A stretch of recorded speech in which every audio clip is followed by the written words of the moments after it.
super excited for this conversation, I have to say. The same to you. Thank you. Yeah, I've been spending the last week and a half in particular, both your books, Syntheism with Jan Söderqvist and Digital Libido, have been really illuminating reads.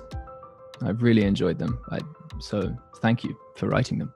Thank you. They're 2/3 of a trilogy, and the working title of the trilogy is The Exodology. And we're working on the third book, tentatively titled Process and Event. So Syntheism, Digital Libido, and Process and Event will be a trilogy together. Yeah, very cool. Very cool. I think the thread of exodology is something which brings us all together in an interesting way. It's, Andrew, you've written an essay about it. And Alexander, as you just mentioned, it's a key theme. And we've sort of titled maybe some sort of direction for this conversation as Exodus from the Old Empire, which are kind of fascinating as well. So, and it has a double meaning, of course, because none of us is English and none of us is American. So it seems we've exited both empires in this case. One of us is a Canadian, one of us is a South African, one is an Australian, and we can let the audience guess who's which, right? Well, I left England when I was 11. So if we're playing the national identity game, then I'd still go for England in a game of football or something like this. But I'm happy you did your exodus. You did your exodus, yeah, exactly. Done it already. You left the old world and you're in the new world now. Yeah, but we're not exactly talking about going to new nation states, really, at the end of the day. I think after reading your books, Alexander, the depth of the change that you speak about and the kind of the fundamentality of the shift in environment that we find ourselves interacting and living in is one which is deeper, broader than something which can be encapsulated by the nation state. So it'd be kind of interesting to sort of get a sense of from the big picture, when you're talking about exodology, when you're talking about Exodus, where are we now and where are we potentially going to? Well, okay. So human beings either operate through genes or memes. And the genetic is also tied to physical territory. Okay, so as long as we could expand on this planet and just conquer new territory, regardless of who we killed in the process, we could do that. And what Söderqvist and I are claiming is that whole process reached an abrupt end in the late 1950s. So ironically, in the 1950s, we were in the shadow of the Second World War. We just created the atomic bomb, which meant we just realized that we could kill ourselves in a second. But also, the late 1950s, China conquered Tibet, and the United States literally conquered Hawaii. So whenever I hear Americans, talk about China has to get out of Tibet, I always remind the Americans, well, you should get out of Hawaii first, you hypocrites, right? So we had the last territories that were conquered in the kind of a repetition of that achievement, if you consider that a successful achievement, which I think it is from an imperial point of view, certainly is. China got Tibet and America got Hawaii. But 10 years later, you got the moon landing. And the moon landing has, been axiomatically celebrated ever since, like a great achievement that human beings managed to set foot on the moon. If we look at it realistically, if we look at the world economy over the last, say, 50 to 100 years, we discover that the moon landing was probably the most terrible project human beings have ever undertaken in terms of just wasting money and absolutely nothing. So 3 guys dance around on the moon. And the cost for each step of those guys dancing around on the moon is like hundreds of billions of dollars, which could have, decreased poverty, saved us from current climate change and all kinds of problems we could have avoided if we spent the money more wisely. So apparently, we stopped being wise quite a long time ago. Like after 1945, we went cuckoo. We weren't wise before that because we created Hitler and Stalin and Mao before that. But certainly the response to Hitler and Stalin and Mao was to go completely infantile, youth-oriented, sex-obsessed, hating wisdom, throwing wisdom out through the door, and instead going for something incredibly infantile. And the fact that we can't even see that the end of the exodus towards a new territory reached a definite end in the 1950s, and something that actually had started already 4,000 years earlier, which is the exodus of ideas. Say, you travel from one time period into the next one. You can actually create a higher state of civilization. Not that our minds get any better. We usually get more and more stupid with each step we take in history. But actually, through technology and through technological advancements, we can move from one paradigm to the next. And this is why what Söderqvist and I are doing in a very Aristotelian sense, was something we call paradigmatics. Paradigmatics is simply looking around at the world you live in, and especially looking around at the world you're moving into, and then try to define what kind of world is that? What would it pay off to invest in? So for example now, early 2020s, would it really pay off to invest in politics? Well, does any one of your friends want to be a politician anymore? No. And America has now resorted to choosing between Cartman from South Park and a Corona corpse for president. It's not like they're making an effort to become politicians anymore, right? So politics has gone ironic. Academia has gone ironic. Academia is dead and over. Nobody wants to go into academia any longer. They're suing the hell out of each other these days, is what they're doing. And it's gone woke and all those things. And obviously old industry is dying too, because old industry is now being gripped by communication agencies that are trying to politicize even the commercial environment. So they're all done. Okay, that means there's no point in investing in them when investing in the future. Certainly not putting your kids through any of those three institutions or have your kids aspire towards any of them. Rather, we have to define what we call in our work an autocracy, like who are going to be the winners in the digital realm. So we move into a world of digital and augmented reality. And the question is, who's going to be a winner in that realm? And the funny thing is, when we started asking these questions 25 years ago, we were pretty alone in actually asking those questions, which is like, the ultimate self-help book is not how to help yourself survive in a dying paradigm. The ultimate self-help book should really be, what would it mean to live in the future, since we know as much about the future as we actually do. So this is what a proper paradigmatics should do today, and that's what we work with. Fuck yeah, beautiful. Thank you for that awesome introduction. Andrew, as a musician and a writer and an independent thinker who's been following similar threads to myself over the last several years, interest in John Vervaeke's work and Jordan Peterson and Buddhism and various things. How do you relate to this sort of this picture that Alexander's just laid down? Well, I think I'm less of a philosopher than Alexander, and I'm more, let's say, interested in the, I don't know if this is the right word, the interior aspect of the Exodus. Like the mystical aspect of the Exodus, right? So I think that it's a primordial myth, and I think in the Judeo-Christian tradition, there's all these primordial myths that we're still living. So I think there's an Exodus for now. Like there's a dead and dying world that we have to move beyond, and there's another world to go to. And I think Alexander's work is sort of mapping out, like, how to do that.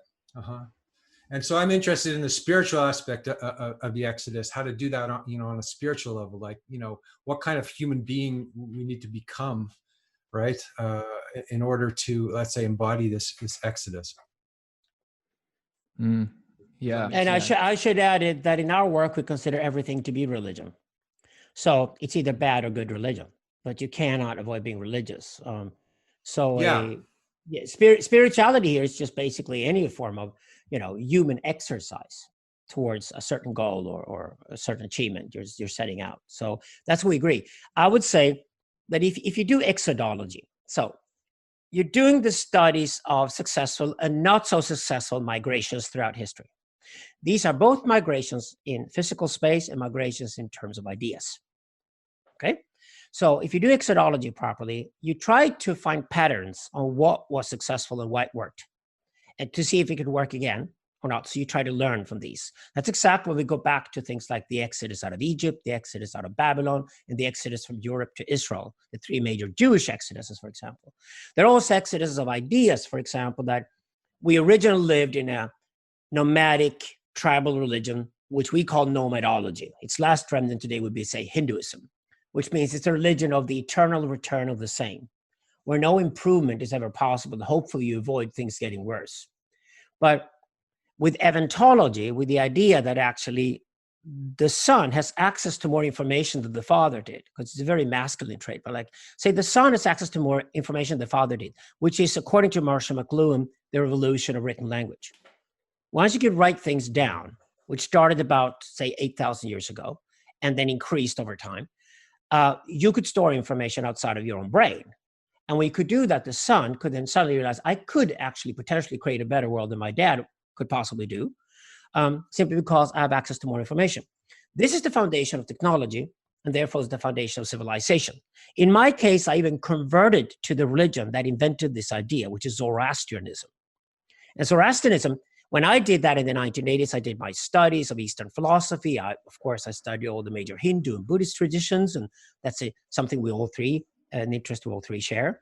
I studied Taoism and Chinese and Japanese philosophy. But when I finally converted, I picked the old Persian philosophical tradition because I was even more interested in that at the time. And then it turns out that today, this is a very important bridge between East and West, because the only thing that connects Eastern religion historically with Western metaphysics, starting with the Abrahamic religions and eventually going on to the Greeks and European philosophy and all that, the Western tradition, what is west of the Gobi Desert, so to speak, and what's east of the Gobi Desert, the only thing that connects the two is actually the Persian tradition. So guys like me who actually have studied this for the past 30 years are becoming really important right now to try to connect Chinese, Indian, European, Middle Eastern thinking. But that wasn't the purpose when I converted. I converted because I love the idea that Zoroaster, as Hegel and Nietzsche points out, Zoroaster is the only really radical new thinker in history, in the sense that he was the only one who broke with nomadology. He broke with the idea that everything must always return to the same and said, no, wait a second. It could potentially be different. With each repetition of the same, there's a slight difference. And if that difference is harvested and nurtured through increased knowledge, which is the name of which the name is technology, then with technology, we can create a civilization. So I'm a civilizationist. I'm really interested in what has made civilization work in the past. And we look at that question. What's interesting then are the exoduses, because what happens is that you've got a lot of dramatic new things happening around you. Like right now, we're living in a paradigm shift where like the entire world has been thrown online due to the corona pandemic. And something we prepared for and be confused about, an environment that's full of children's diseases like Facebook and Instagram that are obviously not working as intended, because we're making all the mistakes you do when you apply the rules of an old paradigm onto a new paradigm. You simply have the wrong paradigmatics. When we see all this happening right now in 2020, it's obvious we've been thrown into a new world, and the new power is going to be online. The tech giants have gone through the roof on their stock markets. Amazon, Google, Facebook are now empires. They need to be questioned, even broken up. We have to start fighting them because they're so damn powerful. Now, this was all bound to happen due to naivety, because we haven't learned from history that this is what happens at a paradigm shift. Then the question is, so who would then go first? This is why I always tell people that I have to be a Nietzschean, but I expect my students to be more Marxist. What I mean with that is that Nietzsche proposes the Übermensch. He proposes somebody who steps forward and goes ahead and walks into the new territory and thereby becomes an example others can copy. And the question then for my students is, if I work very hard on defining the Nietzschean Übermensch in the digital realm today, who goes first, who becomes the netocrat, then it's your damn job to make sure as many people as possible can become netocrats. But this is where the hard stuff comes in. We cannot learn from the previous paradigm, because the previous paradigm, due to its exploitative approach towards the world and towards human beings, was built on the naive assumption that we could all have access to all information at all times and handle it. And this is called the Bard Absolute. Not my name, Bard, but B-A-R-R-E-D. Like in religion, you need a bar, you need a wall that says you cannot go beyond this wall because you're not prepared for it yet. In Eastern thinking, this is different between Sutra and Tantra. It exists in Zoroastrian religion. The Jews are adamant about it. But in Islam and Christianity, it was swept away because these pop religions wanted everybody to have access to God at all times. And we inherited that in Western society. We inherited this tradition that, oh, everything is available to everybody at all times. And now parents are coming along to philosophers like me and say, my God, my 5-year-old is watching violent pornography online. What am I going to do? Well, you got to go back and look at the last 2,000 years of history. You had a religion that tore down the curtain in the temple and that said God should be available to everybody at all times, meaning that truth should be available to all people at all times. We cannot handle truth unless we're prepared for it. And this is why we work so much now with the different stages in your life, what you can handle when you're a teenager, what you can handle when you're 25, what you can handle when you're 45, what you can handle when you're 65, and possibly one day you can be an elder in your community because you've lived life to its fullest and you're ready to give back. And this is what these wisdom cultures have always been about. This is why Jordan Peterson, John Vervaeke, these cognitive scientists, these art historians are back in vogue, and why people are listening to them, because people are realizing if we don't get the wisdom right this time, before we enter digital, we're going to have violent porn thrown at babies who are 3 months old. So this is what our work is about. This is where my work with Söderqvist ties in with the work of Peterson and Vervaeke and why they're old friends. Now you get the bigger picture. Yeah. Can I just ask one question before you interject about this netocratic elite, right? Okay, This is, I think, the thing that people have the hardest time with is the idea of the elite and the idea of authority, right? Somebody has more authority than somebody else in this egalitarian, childish sort of milieu. So I think that the hard thing for people to hear is that there's an elite, right? And there's also an authority. I've been thinking about this, and I'm thinking about how do you say that without sounding like an asshole, like. Because sound like an asshole. The traditions that I work in, you don't just walk right in the door and have everything offered to you. There's stages before you get there, and there's work and there's study and there's development and all that. No, wait a second, Andrew. Yeah. I am not here to put on some gloves and give people the hard news in a soft way, because we don't have the time for that. We don't have the time for that.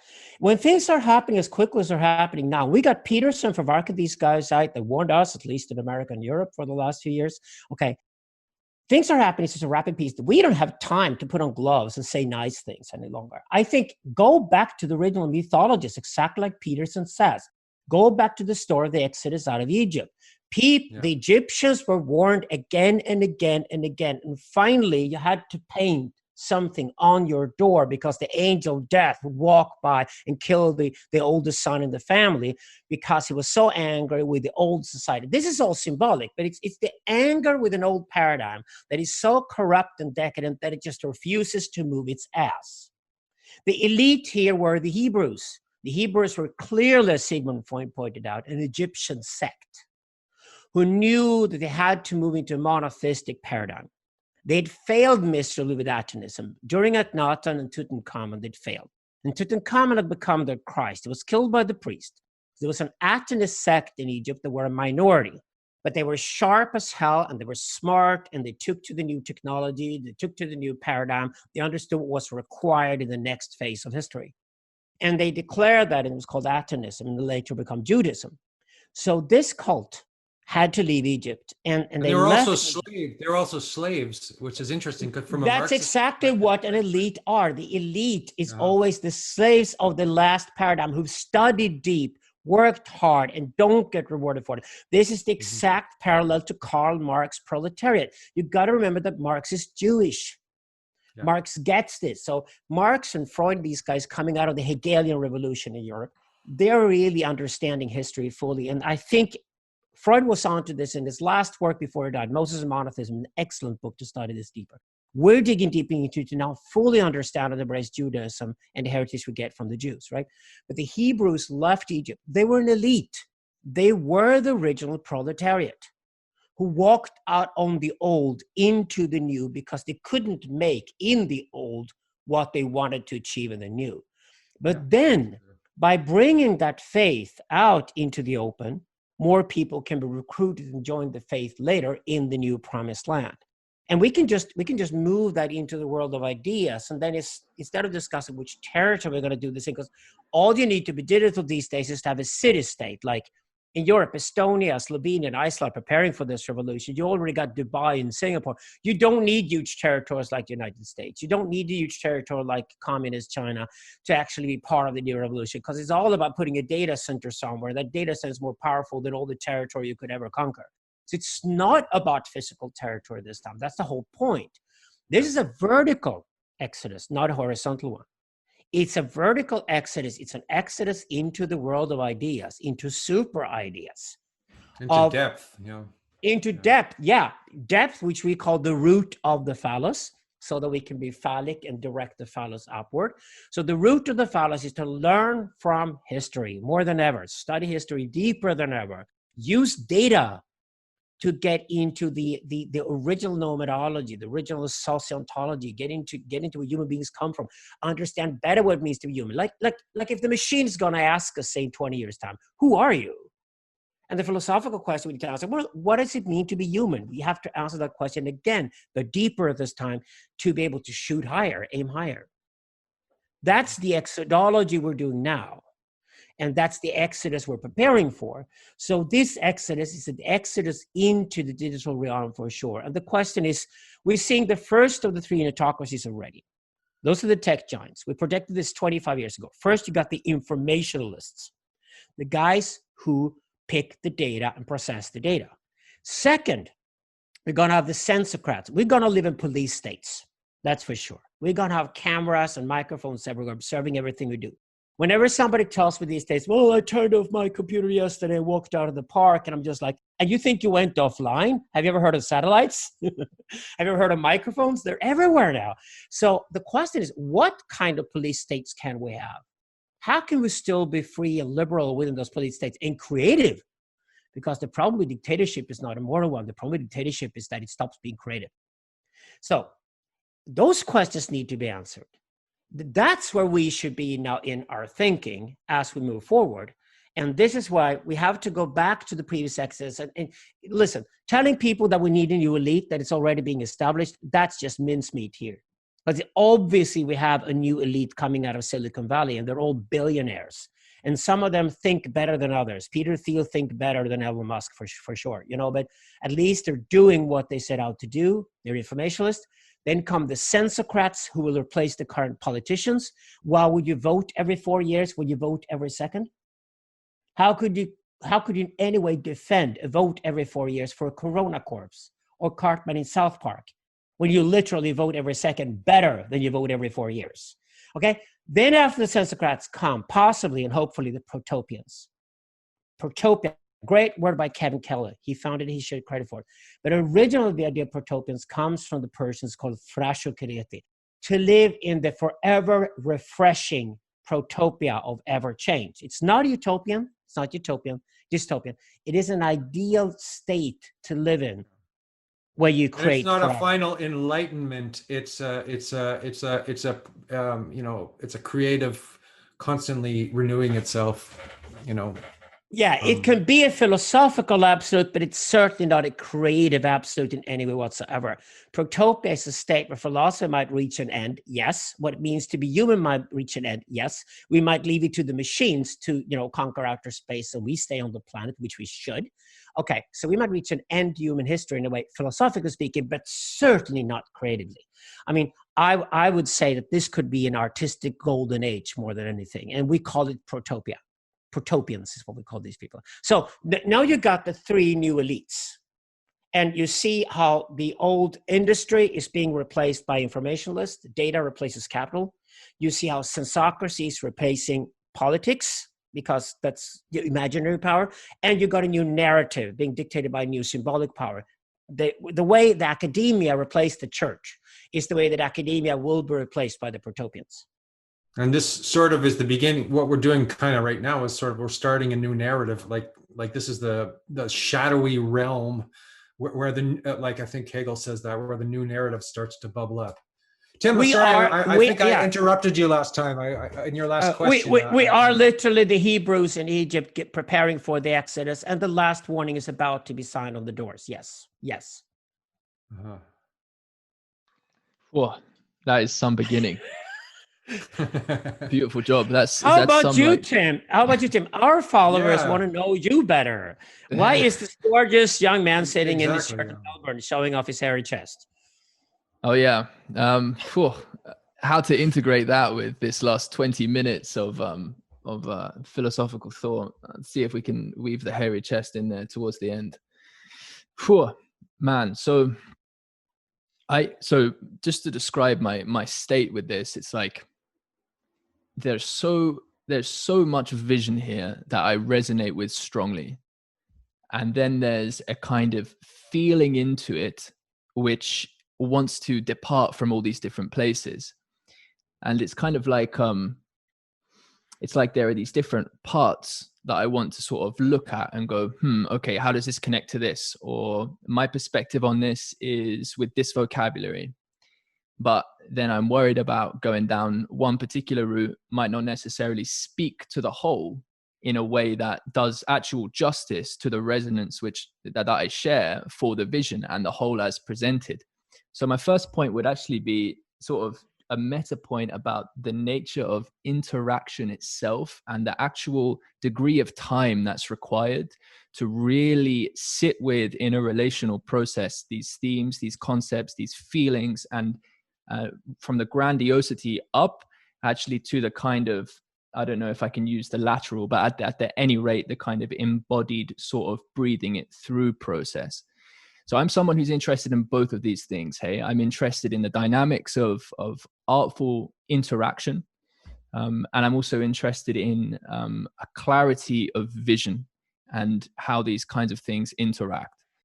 So as far as what I'm doing and what I'm interested in, it's something like, okay, how, as one of the things, how can we get together as an expanding, but an appropriately slowly expanding network of interaction so as to involve as much of the human psyche as possible, so as to share in the fullness of perception as possible, and use something like use processes of discernment to together collectively share in a vision that can attend to what's fundamentally worth caring about, as well as it can attend to the clarity and integrity as far as analysis is concerned.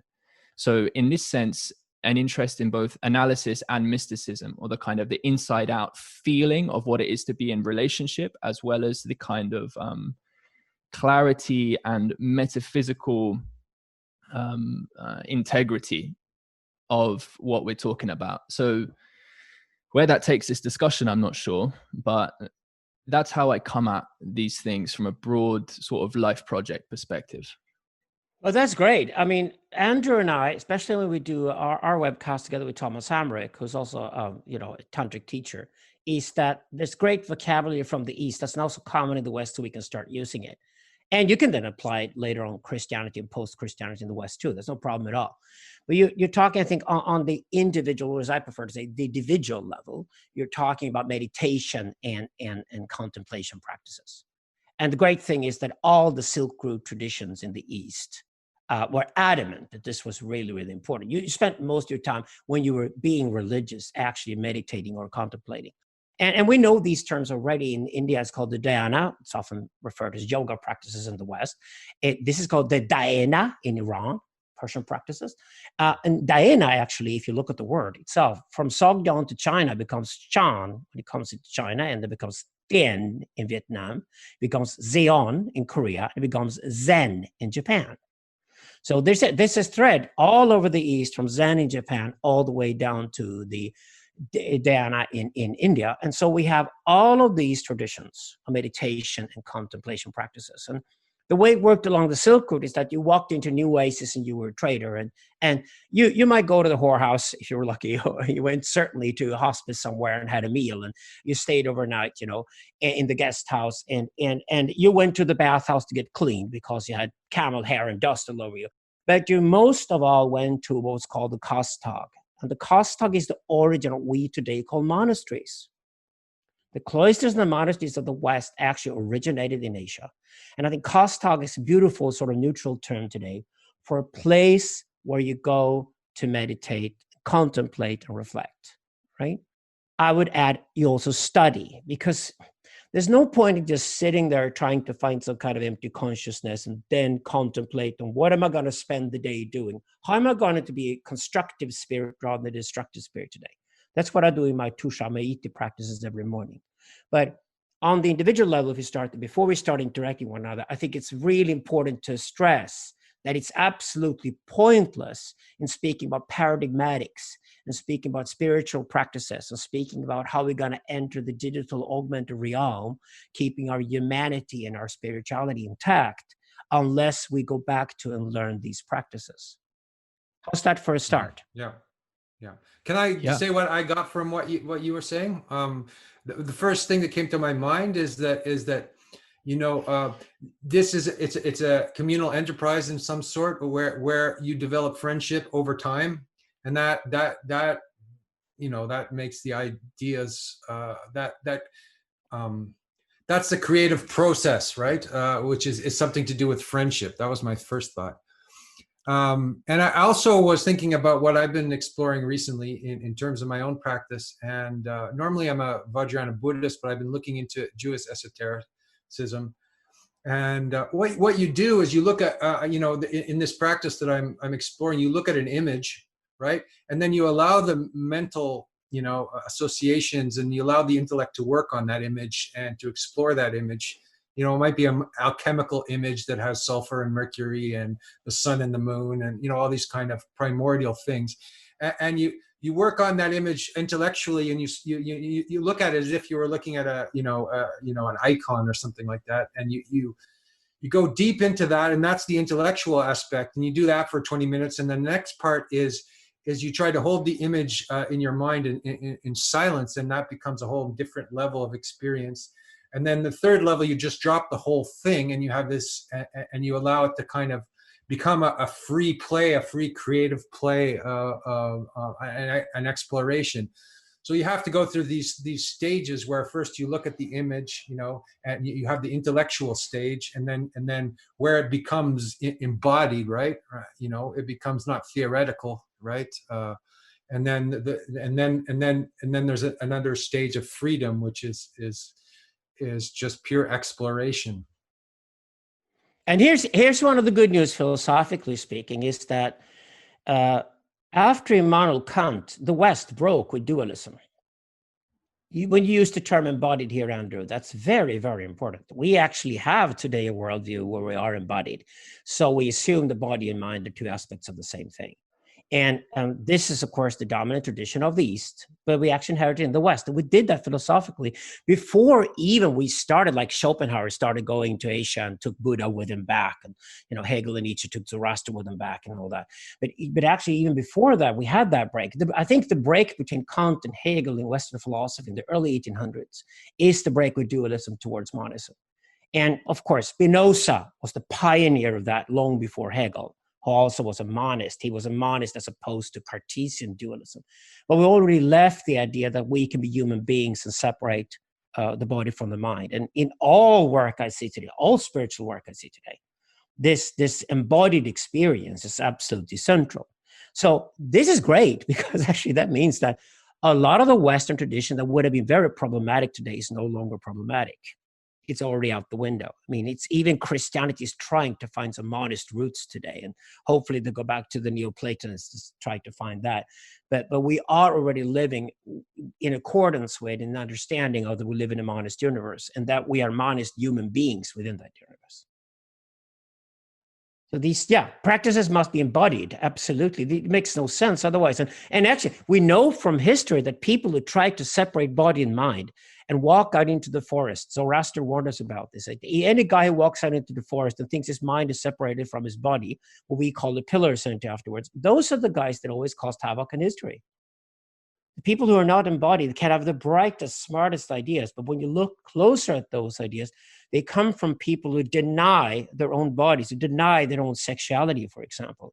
And those people are always the most dangerous. I think a lot of the stuff that's come out of Silicon Valley so far has been of that nature. I call it Gnostic dualism, right? Gnostic dualism, yes. Silicon Valley is about escaping the body in some sense into some kind of, machine. Yeah, the uploading thing. Like if you were uploaded into a machine and you no longer had access to your body, that would be the most horrible thing ever. That means the thought hasn't even been thought through by the people who you promote uploading. We got to get that naivety out the door quickly. So we're really attacking an internet that is just full of children's diseases. Right now, it's infantile, it's hyper narcissistic, it's fostering all the worst things in people. But it's not through regulating the internet you're going to get it right, because the people who are supposed to regulate the internet now, who are they? Well, they're woke people and they're Platonist engineers and all kinds of weird people that make it even worse. Right now, I don't think we can regulate the internet in any constructive, meaningful way, because the people who are trying to do it have not done their paradigmatics properly first. And in that case, it's better to leave it anarchic and let people learn through their own mistakes than rather try to politically or commercially dictate what people should consume and see when they go online, because that's gonna be even worse than what we have today. That's what I'm adamant about right now. Better to stay with the anarchy and try to learn as quickly as possible from the mistakes we're making. So we're having Platonists who created cynical platforms like Facebook, which is all about owning your eyes and, putting advertisement into your system without even knowing about it. Like the most sinister thing you could ever do. Like, you don't like spam, we're going to force feed you spam. That's Facebook. Okay, we have discovered that on a massive scale already. People are healthily now preferring to take a walk in the park rather than stay in those environments. But we got to go back and see what we can do with the internet. But I think leading by creative example is a much better way than censorship right now, because I'm terrified if politicians move online right now and try to censor what we consume online, because then we're going to get no better than communist China. Then the West is going to be exactly like communist China. It's going to be terrible. Yeah, there are some movements in Australia to do just this thing. I haven't looked into it much, so I can't speak to it too much. But, somewhat ironically, there was Google and Facebook letting me know that, hey, there's a danger. There's a danger to your freedom of choice on the internet here. And it's coming in the form of the Australian government wanting to sort of upregulate certain media sources that are legacy media sources in Australia over potential alternative kind of sources. And I think there's some sort of guise that coronavirus and misinformation and that whole dynamic is being used to sort of try and get this in. I haven't followed it, but it's interesting. Oh, yeah. And they're using the corona pandemic as an excuse, which is really when you should watch out, right? So we have to understand that these old institutions are falling apart, and why they're now also victims to woke ideology or pseudo ideology, simply because nobody with the right minds are there any longer. But we still have politics, and we still have academia, and we still have old industry around. And old industry is forcing us to buy their products, and academia is forcing us to believe the bullshit they put out, although nobody's listening any longer. And who reads an academic paper, for God's sake, right? And politics is like a bunch of losers left, but they all try to regain power by pointing out and moralizing against the online world today, as if the world they represent would be any better. Every time students come up to me here in Scandinavia and ask me about fake news, I remind them that the printing press produced nothing but fake news, but it was fake news according to the power that ruled that society. And actually, what they call fake news online is often something that questions that power. Bad or good, up to you to decide for yourself. Just get yourself 5 different news sources. Just like the only way we can fight dictatorship eventually is by being able to give our data to 5 different sources and 5 different agents rather than to just one. I think that ultimately, at the end of the day, that's going to be the models we have to start creating soon. But I think censoring the internet right now, I'm totally against it. And I don't mean this as a classic libertarian. I mean this as a Marxist. I mean this as a Nietzschean. I mean this as a Hegelian. I mean this as an historian. It's just because if you're going to have censorship, then who are going to be the censors? When it's going to be the very people who come from the old paradigm and understand the new paradigm the worst and try to prevent the new and novel from happening. That'd be like the worst thing ever. So right now, we've got to live with the anarchy for quite a while yet. Mm-hmm. Yeah. So there are a couple threads which I think might take me about 8 hours to actually stitch together. So you're going to have to help out, because I want to, it would be really beautiful to introduce the distinction and development in the history of ideas from relativism to a sort of relationalism that you speak about in Syntheism. This is something that I have a lot of appreciation for, and I think is resonant among many of the philosophers that are circling this kind of discussion. And I wonder if we could tie that also to the following things, because I know you're involved in men's work, and I know you appreciate the importance of mentorship and the kind of, obviously wisdom traditions, and how we can extend the hand at all developmental levels to become what we can be, so as to properly take responsibility and act in a mature way, in a way that can respond to the dynamics of our times in relationship with each other. And then also there's a thread in some of your thinking, and it's part of this notion of exodus as well, right? That there's a certain movement away from a large block, let's say a large block of people. To me, there, I wouldn't say inconsistency, but there's a bit of work, at least in my mind, to sort of weave these things together, because the idea that there can be a hard cut place between who can or cannot participate is something that, well, either we should be wary of or take great care in making. I mean, we do have to exclude, right? There comes a point where conflict is unavoidable. I'm not making a case that some sort of radical inclusion is what I'm interested in here. However, from a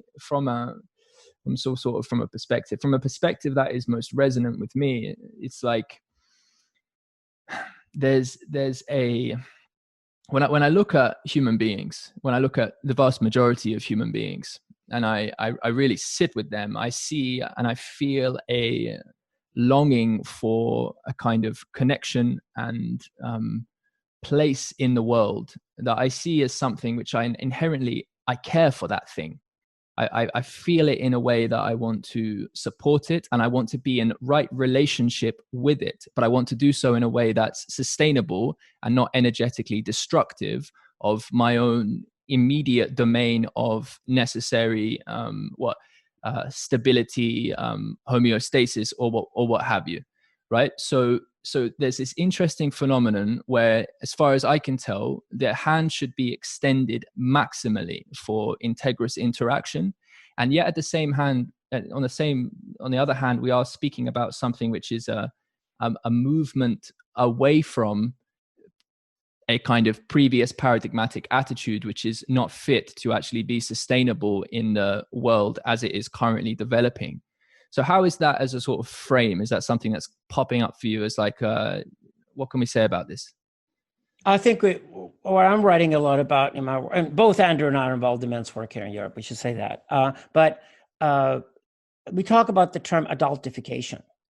So if Jordan Peterson, for example, and John Fravarchi and I share something in common, it's that we want to adultify the world.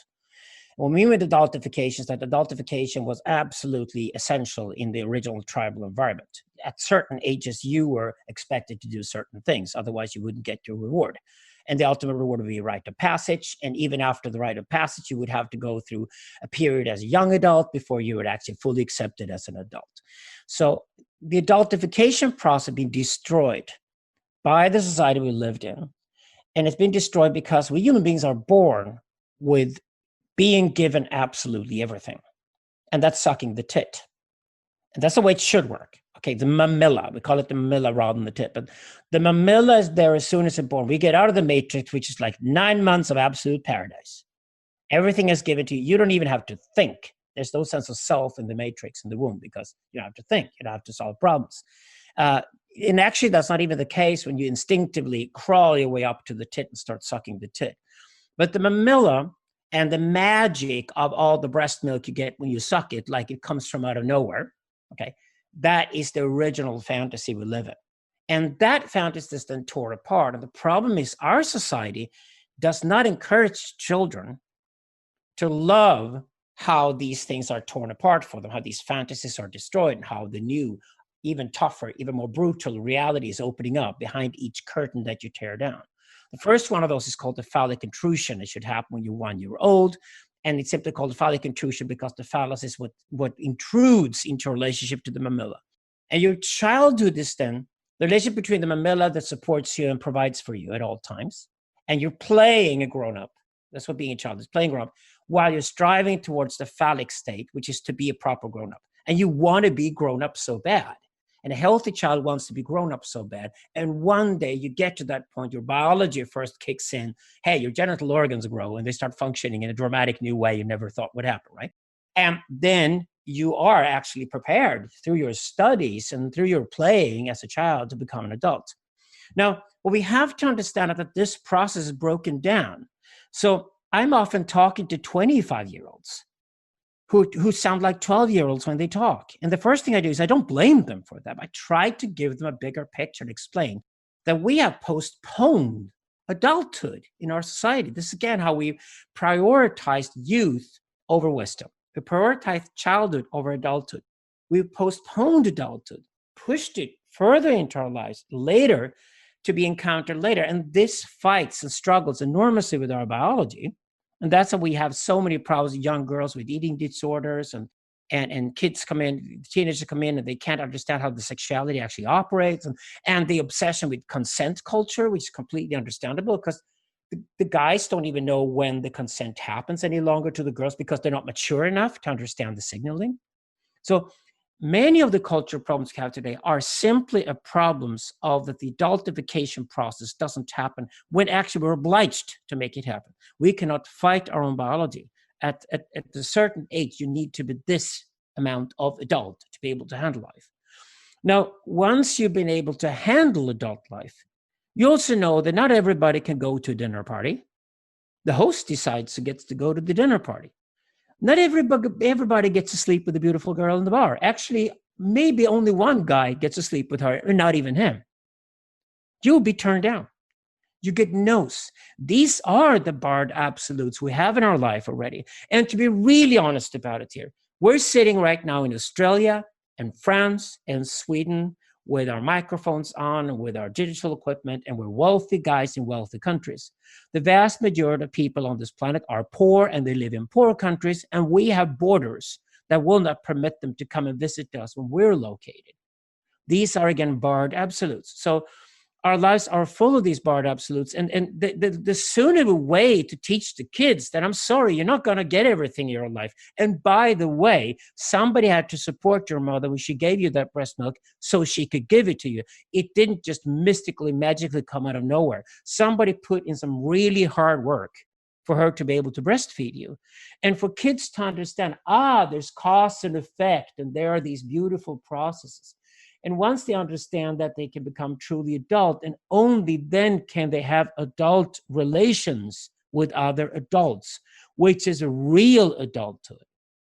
It is not about you. It's about the relations that you pursue and get involved with and interact with as an adult, so you one day can become a parent and have a child. Again, another relationship. We can't do these relationships properly unless we get this right first. And I think that's why the call for the adultification of society is so strong. Can I respond, Tim, to what we were saying? Of course, I agree with all that. And that adultification, the question of being an adult, what occurs to me is you are in service, to the world, which I think is what you're longing for in your question, is to be of service to the world. That is something to do with being an adult. In the Buddhist tradition, they call that the bodhisattva or something, right? It's not about you anymore. It's about serving the world, right? So you grow out of your adolescent self-concern, and 20 something people are often, they're very concerned, especially today, where there's this self-obsession, this self-contraction, this self-concern, where you're not open to the world. So I think that the altruistic thing is yes, you're open to the world and helping people, in a radical sense, but at the same time you're brokenhearted because you're like Neo walking through the Matrix, and you see all these people and there's no hope for them in some sense, right? And there's nothing you can do about it, and they're not your friends, unless what you need to do is find the right people to be around who encourage you and lift you up, and then in that way you might help those people who are completely imprisoned in the Matrix, imprisoned in this mechanical, who are kind of stuck in just mechanical thinking and don't have any freedom whatsoever. Yeah, various kind of reciprocal closing patterns of addiction is something I'm hearing you say. I mean, it's something that obviously John Beveke speaks about quite a bit, but you know, addiction does characterize so much of modern life, and of course, but it's an addiction that is so hidden that you don't even know it's an addiction. It's just your life, right? Well, it doesn't the addiction problem, and I agree with Tim, it's massive right now. Doesn't the addiction problem precisely come into history when we stop believing in the future? And especially for young men. Okay, I support some women with women's work, but I work mostly with young men. I did not study psychiatry, but I love it. And I work with psychiatrists, and I'm a psychoanalyst. And okay, the time I get off when I don't, enjoy myself having conversations with you guys and reading books and writing books, okay, which is what I love. I try to help guys out that have these disorders right now. And addiction is always all over the place. And I just try to teach them, listen, there might not be a Peter Pan syndrome here. The problem might not be that you're too much of a child still, and that you're too immature yet still, and you're too narcissistic although you're 25, and that was okay when you were 15, but it's not okay any longer. You should have found your purpose. You should have found meaning in your life by the time you're at right now when you're 25. But what happens is that when you don't believe in the future, and that could be for very healthy reasons, that could be because nobody talks about the future in the society where you live, and everybody stopped believing in it. That means a friend of mine, Peter Towson, who's a friend of Andrews, he's like a savant. He came up with the term. He said, wait a second, you guys are working with the Peter Pan syndrome all the time. Why don't you work with the opposite? What do you mean? Why don't you work with the fact that a young man can be incredibly healthy, well prepared for life, but he lives in a really deranged age where nobody talks about the future at all. And as soon as you don't talk about the future, your mind will go depressed, because your mind will circulate back and eternally go back to everything you've done in your life. And you will blame yourself for all the shortcomings you had, because there's no meaning to anything you went through, because it doesn't lead forward to anything else. And this lack of purpose and meaning is incredibly painful. And we call it the Caligula syndrome, because we all think of Caligula, the Roman Empire, as an evil guy, because we were always taught in school that Caligula was really evil. He burned out Rome and killed people all the time. But Caligula actually was probably a very healthy young man who grew up with a really nasty uncle, Tiberius, and was brought up by him. And then basically one day, Tiberius walked into the room and told Caligula, you're now the Roman emperor. You're now the king of the world. You know what? Everybody hates you and wants to kill you. What are you going to do next? Well, you would be paranoid, wouldn't you, right? And the paranoia that Caligula must have experienced at that time is precisely the paranoia you get when there is no future. So depression means you go back and just rehearse everything you went through. And as a man, at least, women blame it on everybody else, and that is called borderline diagnosis. Men blame it on themselves, and that's called male depression. And we're seeing a pandemic of this depression right now.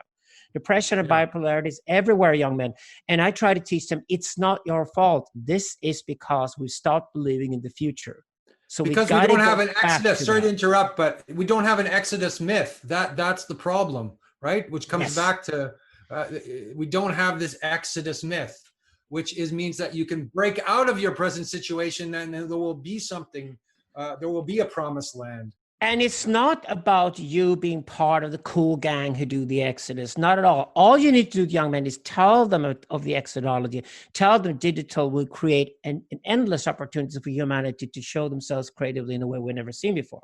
The collaboration between man and machine. We have no idea how fantastic that could be if we get this right. So you can give them this sort of protopian hope.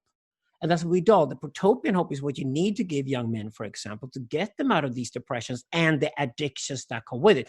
Otherwise, you would just treat addiction. How do you treat that? You put medication into their systems, and you have to.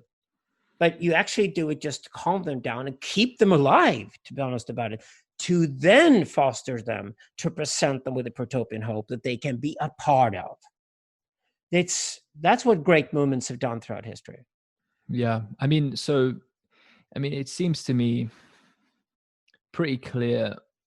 This is a very trivial statement, but vision, the phallic vision, the absence of masculinity in a specific sense is something you speak about quite a lot. And I think it's critical to discuss. I think it's very interesting. My sense is that it's bidirectional. This,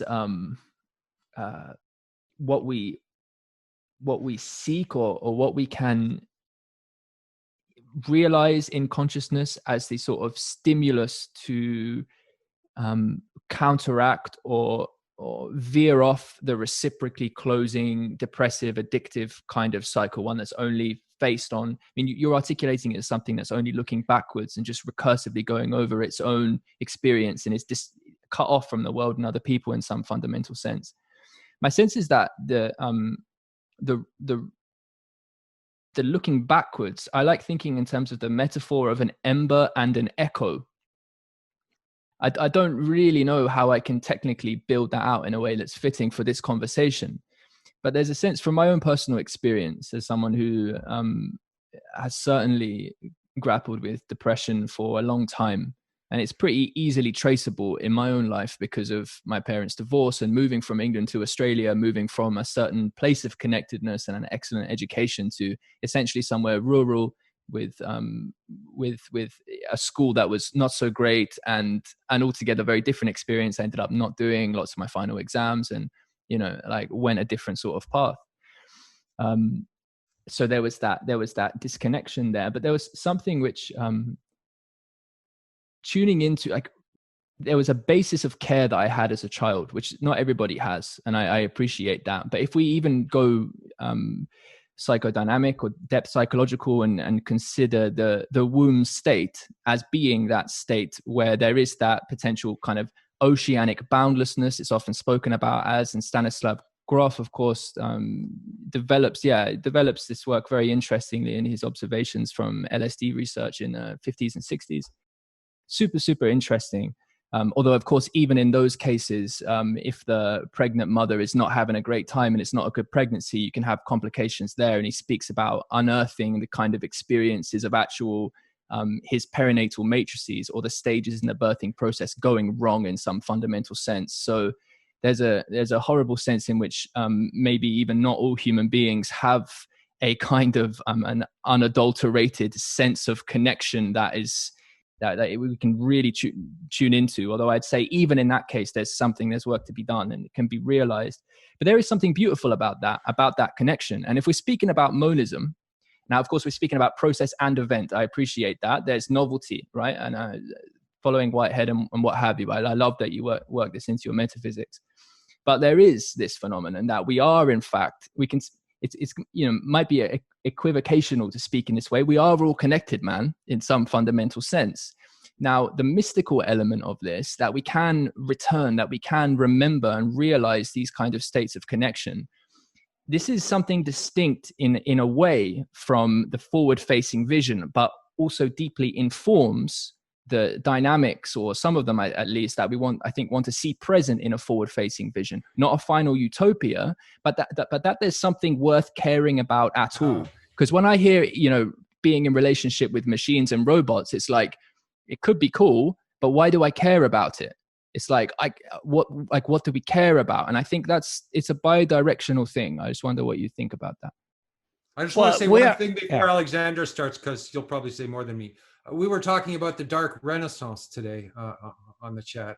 And so we have the Exodus myth in the front. And let's say the Dark Renaissance, perhaps, that's, it's Renaissance rebirthing and all that sort of stuff, myth comes. So I would say, like, also that the Zen arrow goes both ways. So you have the Exodus going this way, and then you have the Renaissance going that way. That's just something to throw in the mix before Alexander. Oh, yeah, because when we talk about depression, you recycle your own life, and it becomes an inverted narcissism you never asked for. The tragedy of sitting with a depressed guy is that he's narcissistic, and that's the last thing he wants to be, but he can't think of anything else but blaming himself in the process. He's not going deep enough, though, because he's only going to his own history. And when we talk about deep history, or the root of the phallus, it's the history of all mankind. This is a history of at least the last 200,000 years, and hopefully even deeper than that, and try to understand, where do we come from as a human species, and where do I fit into that? So that's what I would say. The tragedy we have ahead of us, or the problem to solve we have ahead of us, is that we can definitely define that as long as we are loyal to a clan or a tribe, we can find purpose and meaning within that clan or that tribe, because we've always done that historically. But what the Jews set out to do when they created the Jewish nation, which was the first nation in history, was that, and this was actually the exodus out of Egypt, it was the origin of nationalism, and nationalism as a religion. They should be one of the same thing. And that's what the Jews practiced, and Hegel built on, he wrote his books in the 19th century. He used the Jewish nation as the perfect example of the perfect nationhood. But nationalism was an attempt at stretching the imagination to at least those who speak like you, or at least share your beliefs. So it's a larger population than just merely clan or tribe.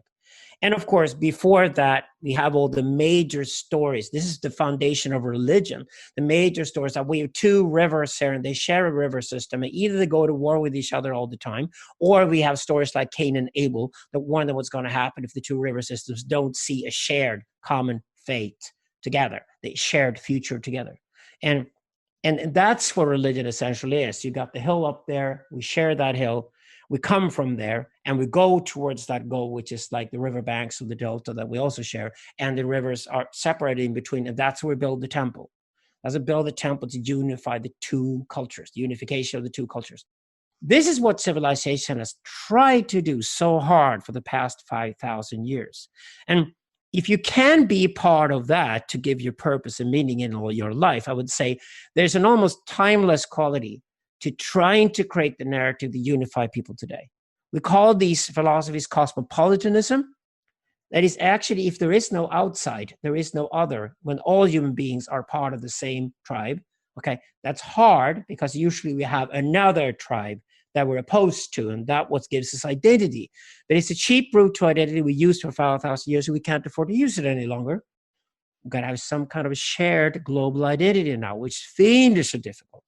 Derrida, and a lot of these philosophers of the 20th century realized this after the atomic bomb in 1945 and spent an awful lot of time and energy on trying to re-explore Kantian models for that, Hegelian models for that, old mystical spiritual traditions for that, to try to see if we could unify humanity.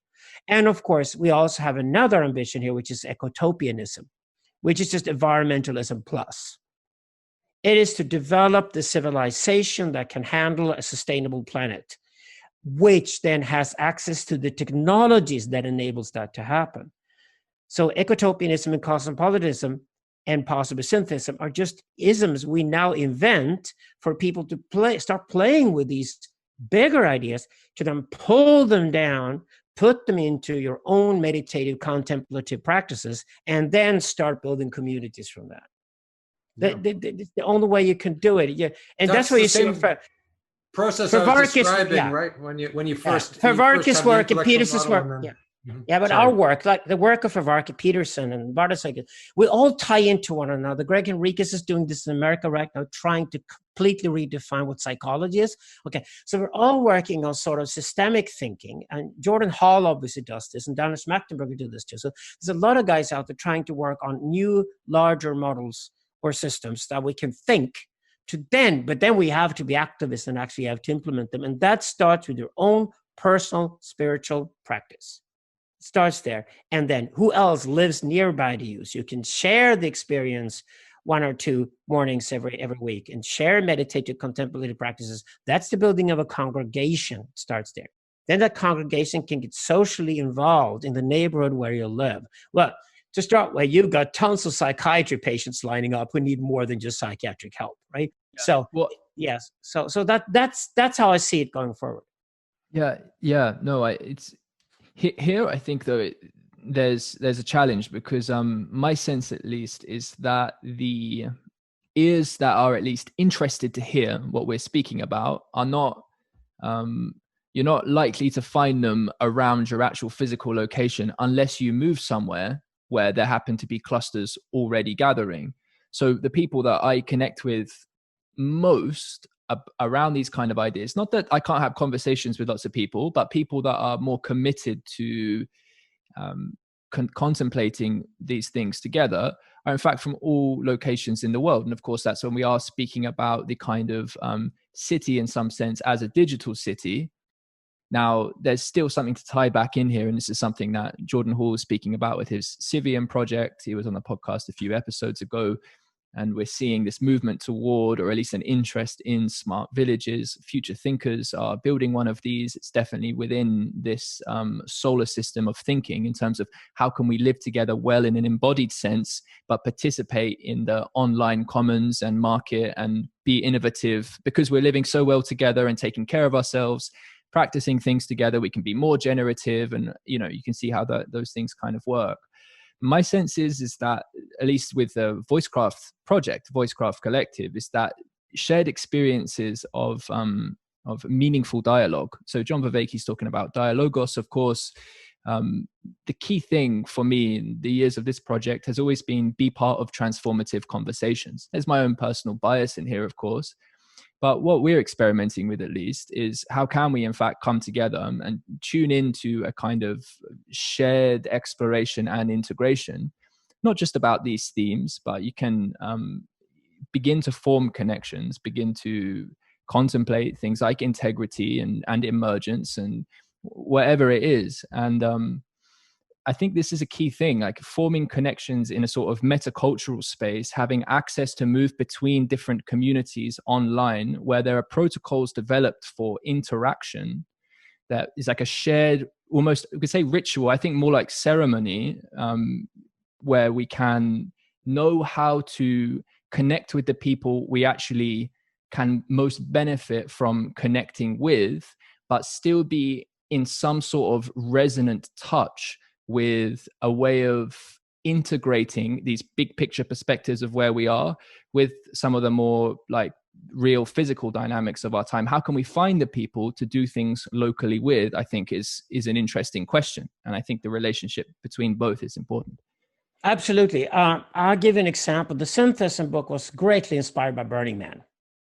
Mm-hmm. And Burning Man stopped being a major event for 80,000 Californians in the Nevada desert already 30 years ago, when he started expanding across the world. So Larry Harvey's vision for Burning Man was that this would be way too vulnerable if it was all about the Nevada festival. And that's why he basically set up a model with just 10 simple principles that anybody in the world was allowed to copy. And as long as they copied and reported back to Burning Man headquarters, they were even given a certificate like you're an official burn.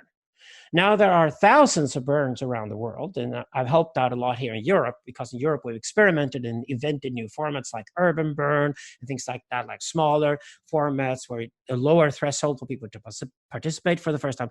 Because to me, when I came to Burning Man, it are all the qualities of a new spiritual movement.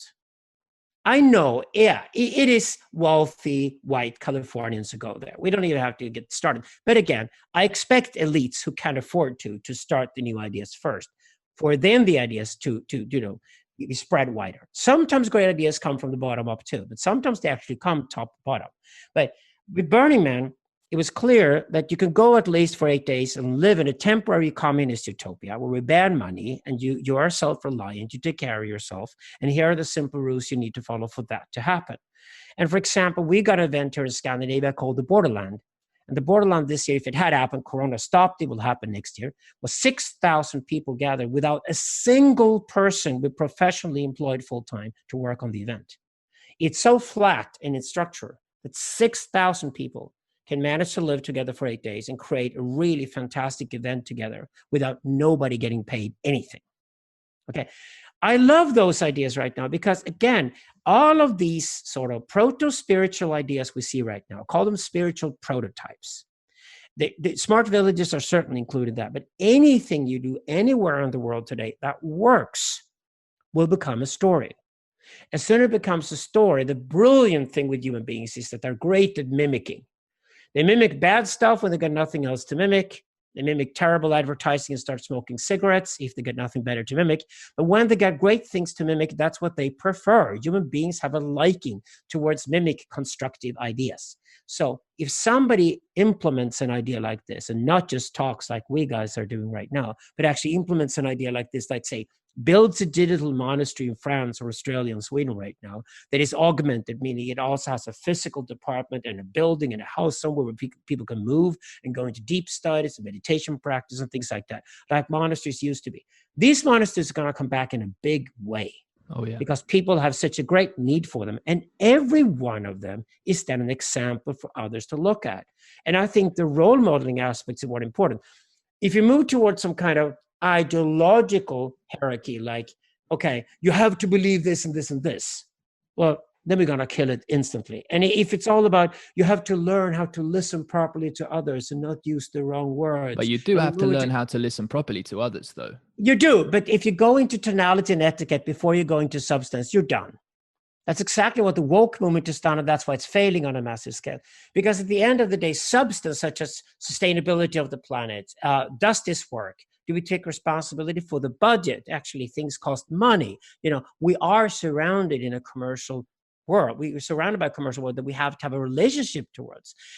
Do we make sure that the right people get in through the gate, and actually that there's a way to throw people out that shouldn't have been here in the first place? Or are we just naive and hippie-ish and let everybody in and then fail? Okay, so all of these, I think all of these things have to be attended to. And what I said is that, yes, you have to learn how to listen to other people. Otherwise, you go stupid.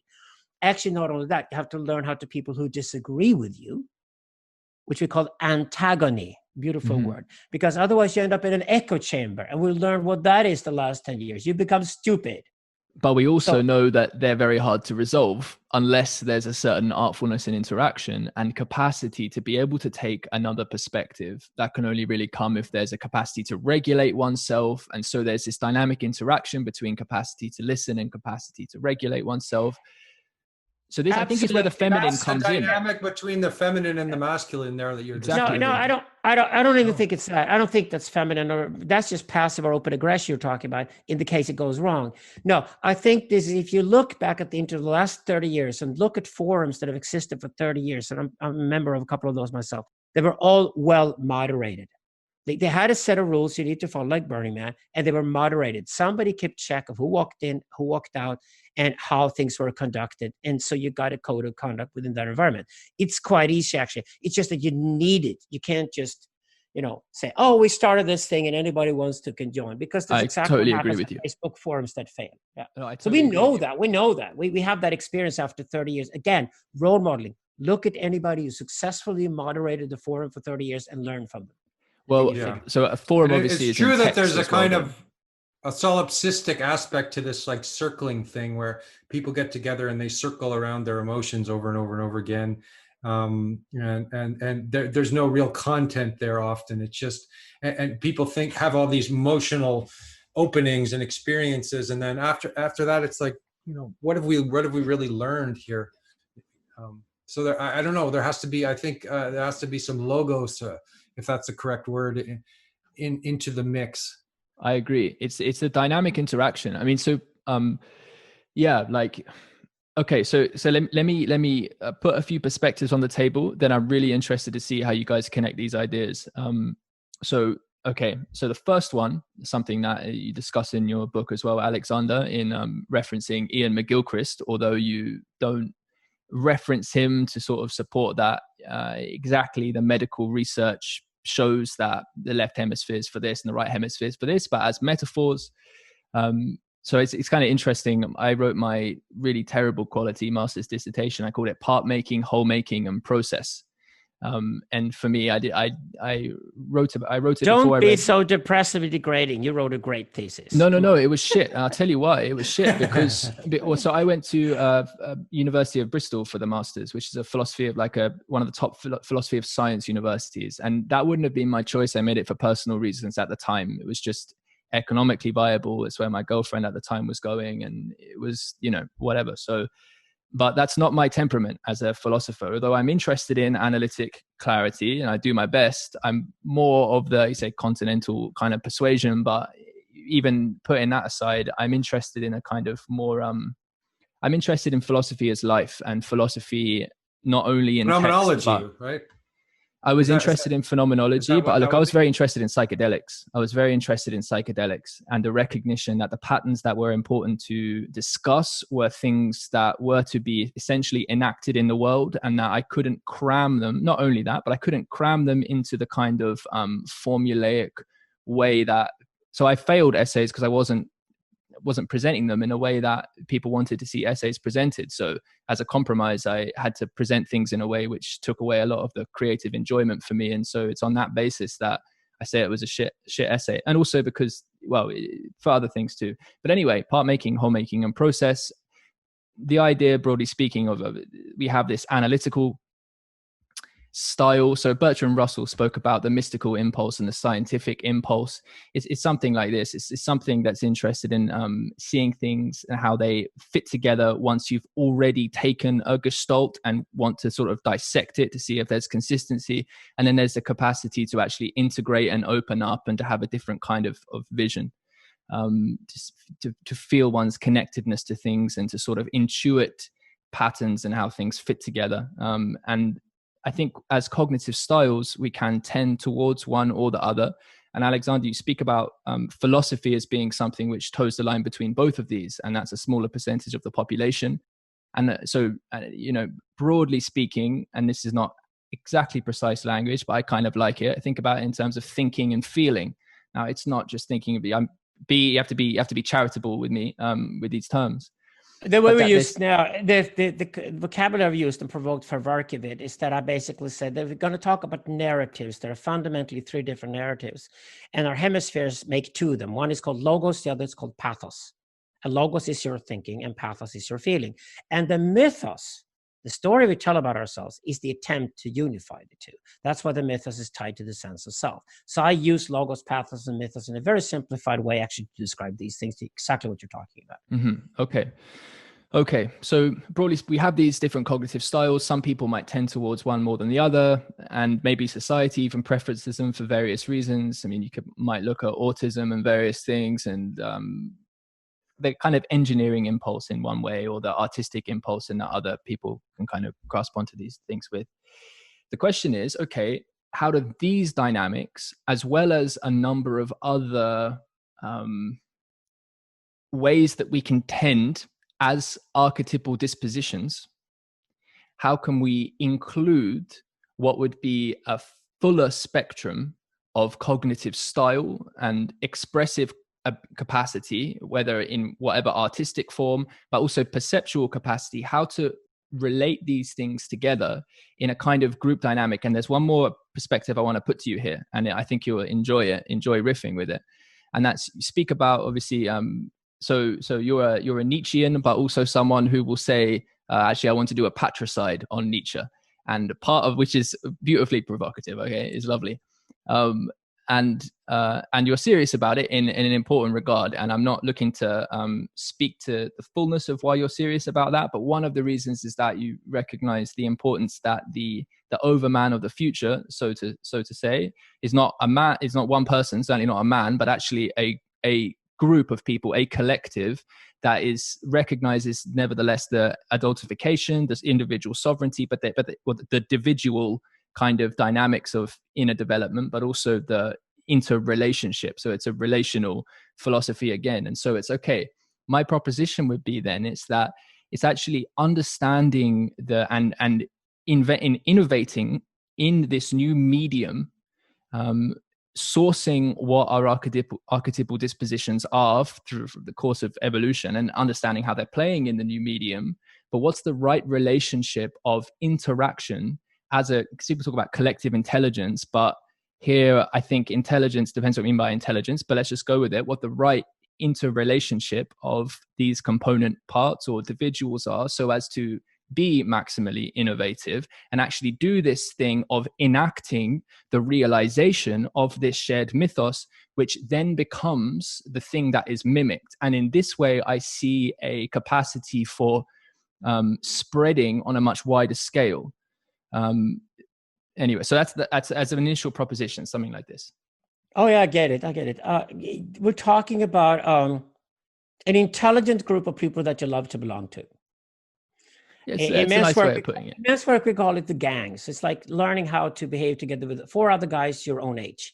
And then you got the men's group, and the men's group are men of different ages who call each other out. But you have the different formats you can work with. And I would say 2 things. The first thing is that you need to find your own archetype.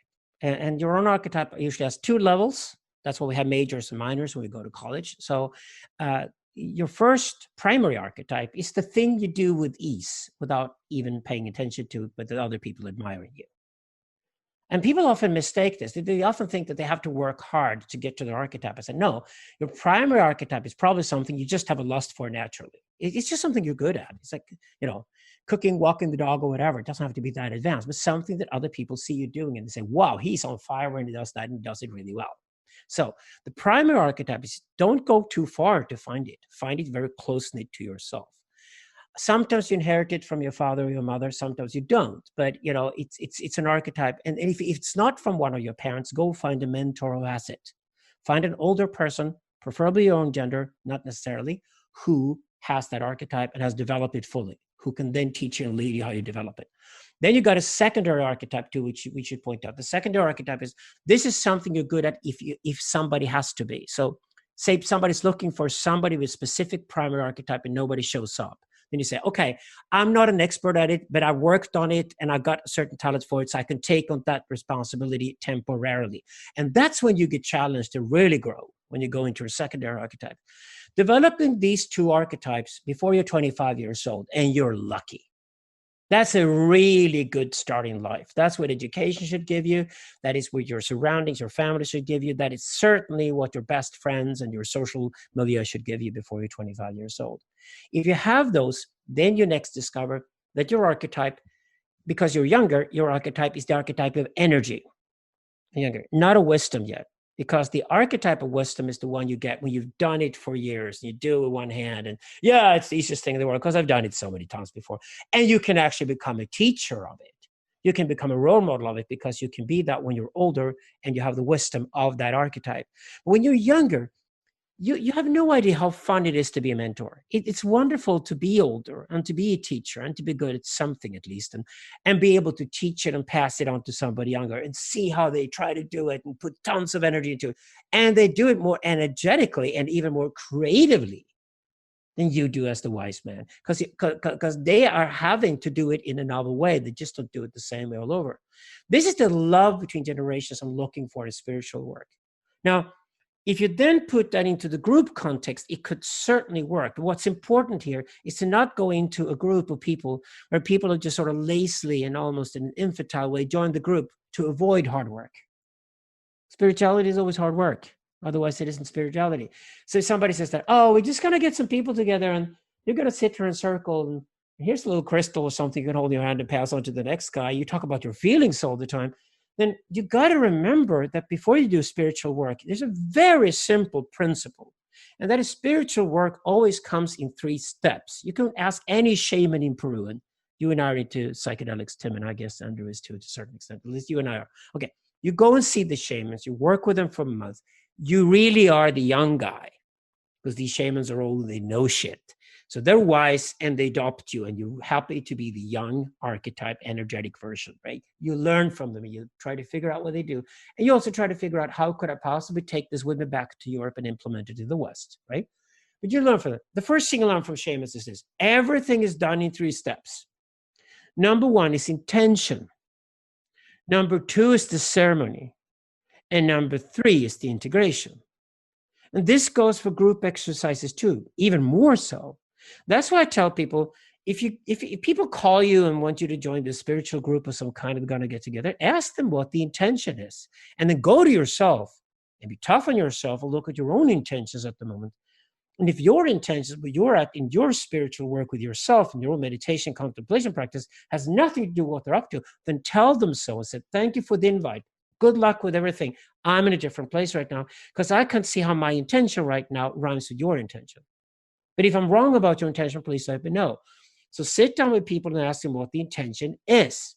Then you can conduct the circling or the workshop or the educational collaboration or the collaborative art project like you do to Burning Man. And then you can also enjoy integrating it afterwards, which you can do when you leave that place. You can do it online. You meet three weeks later and said, wasn't it fun to do this together? Yeah, this happened to me and that happened to you. And and you can integrate it. So the next intention you take on with the same group is on a higher level. Now, if you do that, if you think intention, ceremony, integration, then I'm all for group collaborations. But I always ask myself these days not to waste time. My time or anybody else's time is that, what is the intention here? And I said, okay, if I should have read a certain book or seen a certain film or studied something before this group gets together, then I should really do that. I take responsibility for that. Part of my intention is my preparation for this work, because I'm not going to sit there and pretend just by reading a Wikipedia article and dropping a few names that I understand what you guys are talking about. That's just being deeply unserious about spiritual work. And I think if people can get both the archetype on their own level right, and then look at the mixing of archetypes, which is a great group. A great group is a mixing archetype. A congregation is the full schema of archetypes. That's like a congregation, a religious congregation, is the imitation of the tribe in its full glory. Now, if we do that serious work, then I'm all for it. Yes, I subscribe to all of these ideas, but I think it's really important to get the grounding properly first. Yeah, I appreciate that. Thank you for outlining that. I think it's really valuable. Because taking psychedelics is the same thing. You don't throw psychedelics into the throat of a complete unknown who's not prepared for it. Absolutely. Preparation is everything, isn't it? A preparation is the intentional part, right? You have to do a lot of preparation for stuff, I think, preliminary preparation.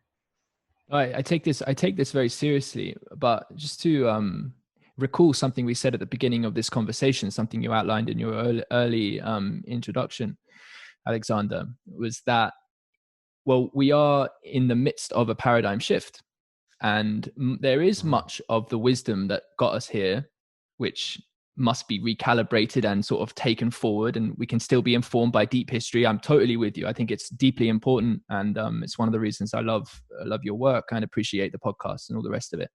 And at the same time, there's also a sense in which we're stepping into novel terrain. My sense is the organization, the emergent organization of what archetypes are in fact necessary and what's called in us to be able to interact in these new mediums is itself, there's something different there, or at least there could be. And if that's the case, what then for basically the experimentation, as far as it goes, is a work in progress. Let's put it like that. So it's kind of like, yes, intention, ceremony, integration, absolutely. Am I sure of what the most important intentions are, what all the archetypes are, what the ceremony precisely needs to be, and also what the integration practices are? No, I'm not sure about those things. But there's some stuff there, and I think this is where the innovation needs to occur. Sure, yeah. Because I think I also had the thought. Yeah. Okay, go ahead. I just had the thought that there's a kind of problem with these sort of things when you get very, very ambitious and you try to create some grandiose thing where the people who started Burning Man, probably just a couple guys, like this thing that Jesus says, if 2 or 3 people are gathered in my name, that's all you really need on some level. But no, rather absolutely. than trying to create this superstructure and be incredibly ambitious. This is purely in the vision space. This is purely in what's conceptually possible by way and integrating that with this dynamic that we've got going on here, which has the Exodus on the one hand, and just how big is the separation going to be? Like, my intentions are not any more grandiose than is appropriate to have them, and that really is nested in the fact that there's not a person. Well, there are people I meet who I am wary that I cannot extend a hand of interaction to in a way that's not, aware of the fact it may not be taken well or something like this. But for the most part, a gathering of intelligent people, beautiful. But I also I know that there is a capacity to remember what to care about and to hold the space of relational integrity that doesn't require the kind of intellectual capacity that can grasp and vibrate up and down the full stack of these ideas, but nevertheless knows what the fuck to care about and can tell if someone is not showing up with integrity. This speaks to the kind of matriarchal role, perhaps, as you describe it, Alexander, in your work and what have you.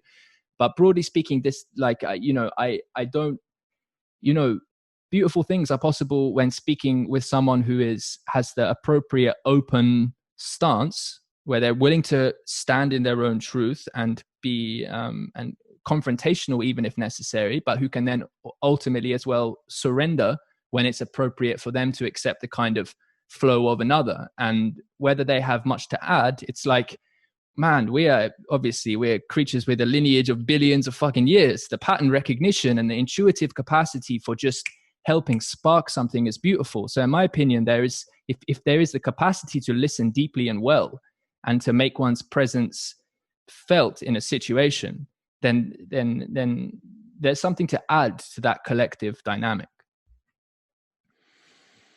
Yeah, some of this is rhetoric, and rhetoric is a fantastic science in itself. I mean, how do you speak properly to other people? How do you behave in a certain environment? How do you find out the context before you enter the room?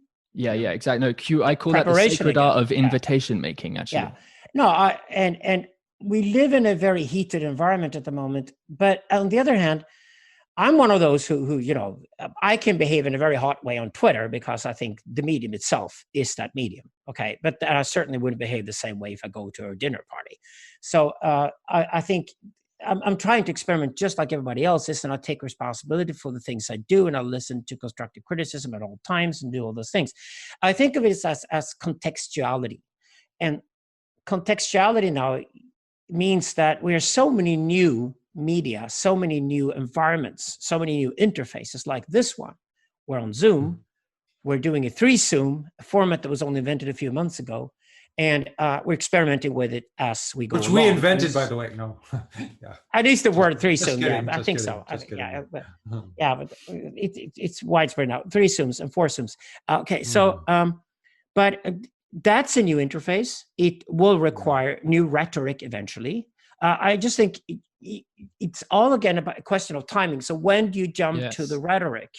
And I'm one of these people who says that, okay, if you go to the rhetoric too quickly, the problem is you will kill the trickster. And this is what Jordan Peterson agrees with me. He says that if you go too quickly you have to behave in a certain way, for example, that to me, historically speaking, it's typical sort of little nervous middle-class behavior. It's just like, okay, don't use certain words, don't behave in certain ways because it's impolite and somebody might be offended. Okay, it always turns out that it's some middle-class church lady who's offended at all times, right? So some people take to offense very quickly, and that is just human. It happens all the time. But if you learn from history, I'm one of these guys who says that, okay, rhetoric is fantastic, absolutely needed, and we will have to reinforce rhetoric. It's called moderation and censorship, because we cannot have all the floodgates open at all times and then we're drenched in, you know, violent child porn or whatever evil man can come up with, because man can come up with tons of evil, right? So we don't want that here, right? There's certain limits to what we do. That's what we build. We build a wall around the community, and we have a clever guy who's experienced who sits at the wall and decides who gets in, who gets out. That's called membrane theory. Every life form is dependent on it. You cannot let everybody into every life cell because then all the cells die. Same thing here. And rhetoric is part of that. Rhetoric is essentially the 10 Burning Man principles. It's essentially, here are the conditions for everybody, and they're all equal for everybody who joins. They're all the same. And just to interject, you know, I remember somebody saying in a community that I was involved in, it's good to have a crazy person there somehow, like a fool or a madman, or if the community is too clean and if it's too, then there has to be that dynamic of disruption as well. Otherwise, it becomes a very sterile environment. We have them at our men's events, you know, who I talk about that. Yeah. We have a couple of these guys, and the guys go, that guy's such a lunatic. Why do you even allow him in? It's just like, if he wasn't here, we wouldn't have a lunatic here. Oh, that'd be a lot worse. Yes. Thank you.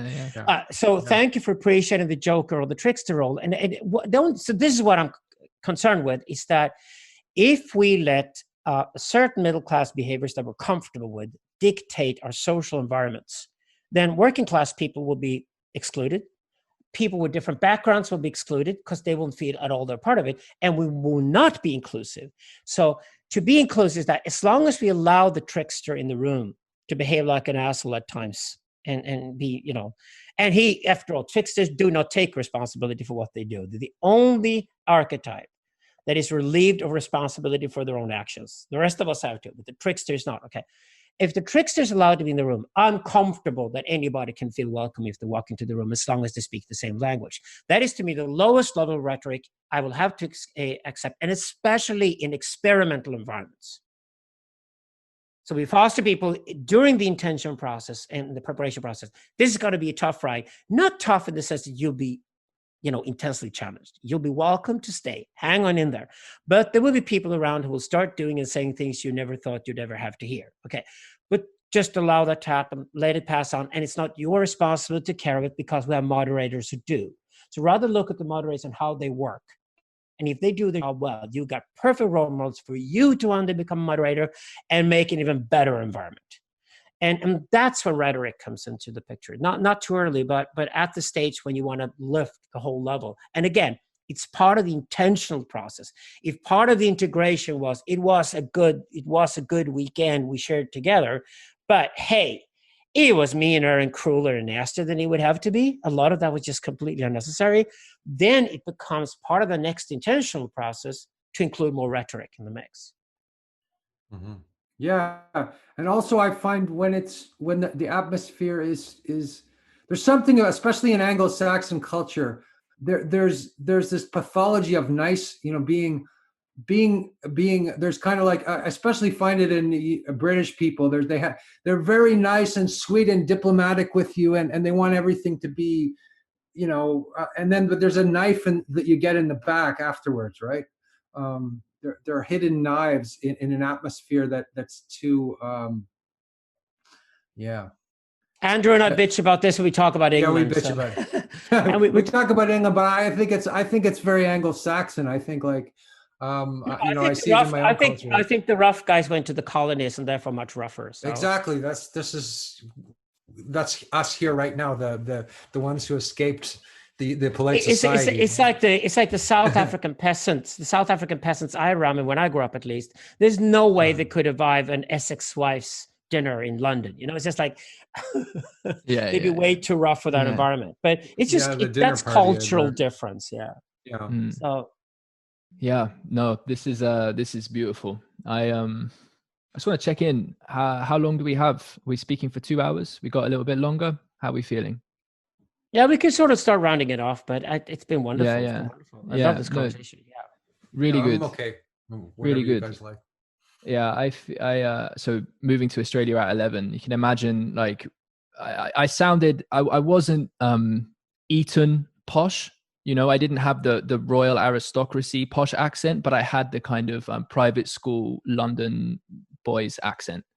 You can still see that come through a little bit, but my family wasn't of that kind of, it didn't come from that way. My dad made, enough money that he put me in that school. And so you can imagine me going to Australia as 11 years old, very, very pale, very, very posh. Within the first week, I had a broken nose, concussion, my arm was broken. It's beautiful. And ever since then, it's been an interesting relationship for me to immediately get a sense of how to relate to, can say, the kind of the working class Australian hyper masculinist tendency of those group dynamics. And I still sound like I sound, so I'm immediately still taken to be other, but generally speaking, I like playing with it and have quite a bit of fun with it. So yeah, it's important to, I really appreciate all the dynamics we've spoken to here. The inclusion of the trickster, very important. Yeah. You still do the hums. Mm-hmm. Not as often as Prince Andrew does, though. But well, I feel like I come from. I think for me, like I feel almost the opposite experience. I come from kind of, just middle class Canada it has a roughness to it, right? And then I come to France. In France, everything is artifice and manners, and there is a kind of emotional honesty in France. But it's like moving from non-artifice to artifice. What you're describing is sort of the opposite, going from artifice to. And I sort of moved from Australia to Canada because I moved from South Africa to Scandinavia. So there you go. Yeah. And I do go to England, and I've been working in England in London for the last 30 years. But there's nothing in me that wants to move there. I love being in London. I love seeing my friends and hanging out with them. But I don't want to move there. It's just not my taste. It's just not my thing. Mm-hmm. Beautiful. Not me. Yeah. All right, guys. Well, I'm feeling pretty good with this. I want to ask you one more question, though, Ted. Sure. It's like, so when you talk about these, there obviously is like a major grassroots movement. It doesn't want to fall into the old trap that we call New Age. Yep. It wants to take spirituality seriously. Yep. It wants to have a spirituality which is compatible with science in the best possible way.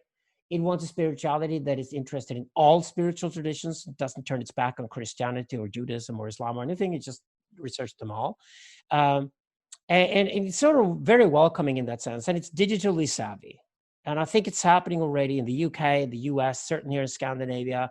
We're seeing it in Europe too. It seems to be bottom up, which is very healthy, right? So it's meant to be learned from and role model and be prototyped, rather than it's being dictated. And I don't think anybody would step forward today if a Varka or a Hall or goddammit an Alexander Barber step forward and say, this is how you must conduct your spirituality. They would just be laughed at for good reasons, right? This is a moment that really wants to be bottom up.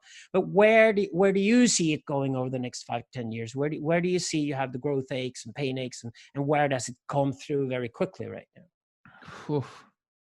Yeah. A big question for me is my roots in Australia and whether or not there is something ripe here to build. And I haven't given up on that. And over the next couple of months, it's something I want to put more energy into. I've been involved a lot more, paying attention to the things worldwide. Well,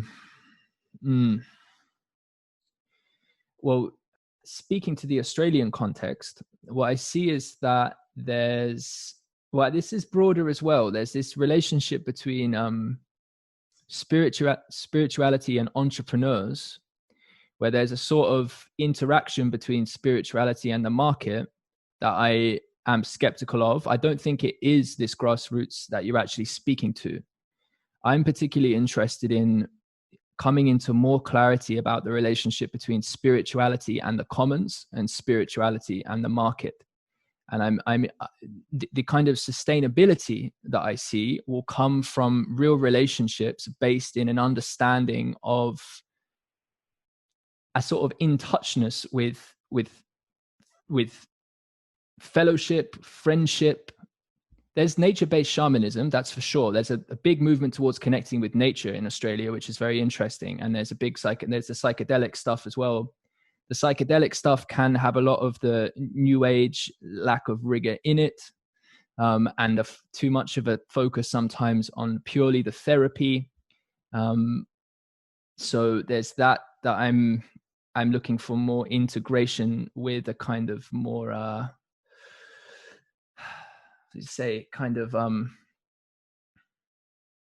Can I give you two terms here you could play with? Please. One is the guru weekend. You go off and you pay a lot of money to see a guru for a weekend, and then you left back in your previous life right after. And the other one is congregation. Congregation is something where nobody makes money out of nobody else, but you do meet on a regular basis and you create a spiritual community together. Those are the two extremes I see right now. Yeah. That's nice. In that sense, Australia is very similar here to Europe. And for example, psychedelics are moving into spirituality. The question is it going to be the congregation that takes care of that, or is it just going to be these gurus who give you psychedelics and you pay $3,000 for a long weekend with them, or where is that going to end up? Yeah, well, we're going to see both. And so in some sense, my response is that the digital interaction actually needs to be the vision that I've wanted to be part of creating has always been to establish a kind of authentic and integrous field of interaction where you can have, it's like, okay, you're doing it in this way. Come step into this space, speak your piece. Like, you'll be heard and addressed, and we can have a confrontation. We can do all the rest of it.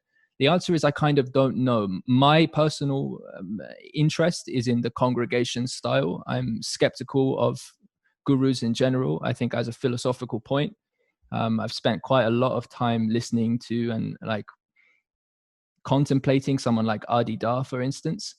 And I am very, very skeptical of someone placing themselves beyond. You should be having satsang together in some important sense, right? That you have to come have satsang with me and I'm your portal. It's like, all right, big man, let's see then. Okay.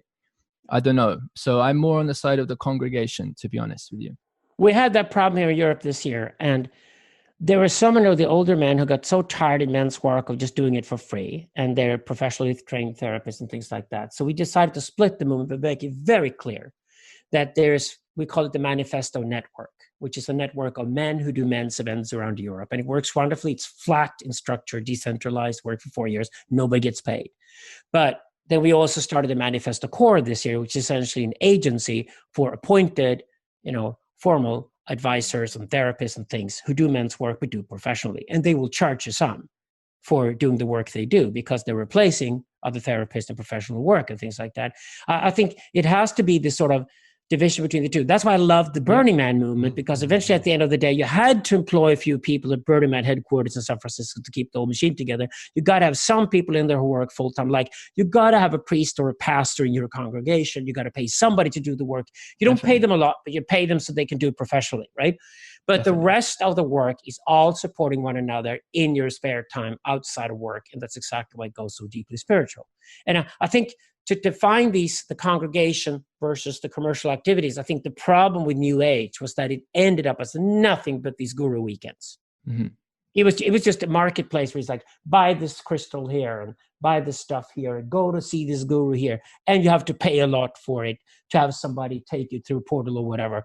And we know that's not spirituality. That's and just often the best stuff is you just find somewhere in an odd place and it's free. You hardly pay anything for it, and it's has way more actual value than the guy who's charging thousands of euros an hour to do satsang with him or whatever the hell. Yeah, I try to work with those things. That's why I'm getting involved with the hackers here in Europe, so how that goes, if they like me or not. But burners and the men's movement and the hackers is three movements that have emerged. They already exist. I don't have to be one of the innovators of them.